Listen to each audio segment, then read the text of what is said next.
For decades, Karen Carpenter's voice has been frozen in time, soft, angelic, and heartbreaking. But when AI technology was used to restore her final recording, what listeners heard wasn't just music. It was a whisper from beyond.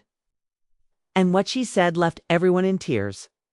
Karen Carpenter's voice was one of a kind, tender, pure, and hauntingly human. Together with her brother Richard, she defined an era of pop music with songs like Close to You, Rainy Days and Mondays, and We've Only Just Begun.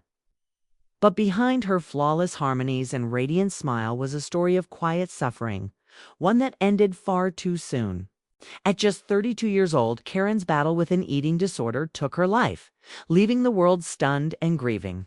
For years, fans believed her final recordings had been lost, fragments of unfinished work, erased or left buried in dusty studio archives. Until recently, in 2024. A team of sound engineers and AI restoration experts announced a remarkable discovery. Hidden among a collection of unlabeled tapes from A&M Records was a deteriorating reel marked simply KC Final. The tape contained what appeared to be Karen's last studio session, a rough, incomplete take of a song she'd been working on shortly before her death. The problem was, decades of decay had rendered the audio nearly unrecognizable. The vocals were faint, the instruments warped, and large portions were filled with static. But thanks to modern AI restoration tools, engineers were able to separate the frequencies, isolate Karen's voice, and bring it back to life. When they finally played it back, the studio fell silent.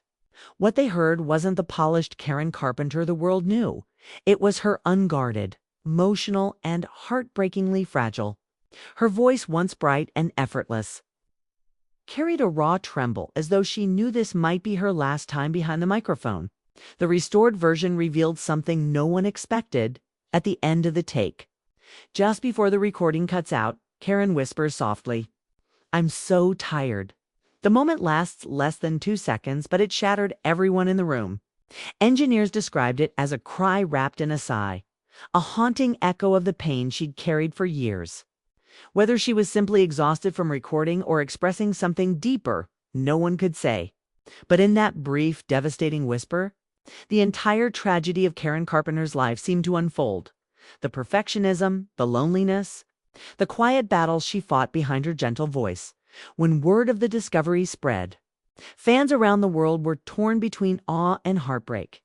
Some called it a miracle, a final gift from one of music's most beautiful voices. Others said it was too painful, too intimate, that perhaps some memories should stay untouched. Richard Carpenter, her brother and musical partner, reportedly gave his blessing for the restoration, but asked that the full take never be publicly released, saying, "Some things are meant to be heard only by the heart." The story of the restored take isn't just about technology. It's about connection, about how even after death, Karen's voice still reaches people in the same way it always did, softly, honestly, and deeply. In a world where AI often feels cold and mechanical, this was something else entirely, a resurrection not of data, but of emotion.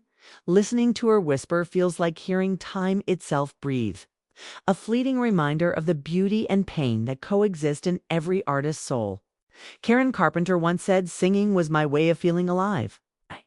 Through the power of technology and the love of those who still remember her, her voice lives on, fragile, timeless, and heartbreakingly human. And that whisper, those 3 quiet words, remind us that behind every perfect song is a person who gave everything for it, even their peace.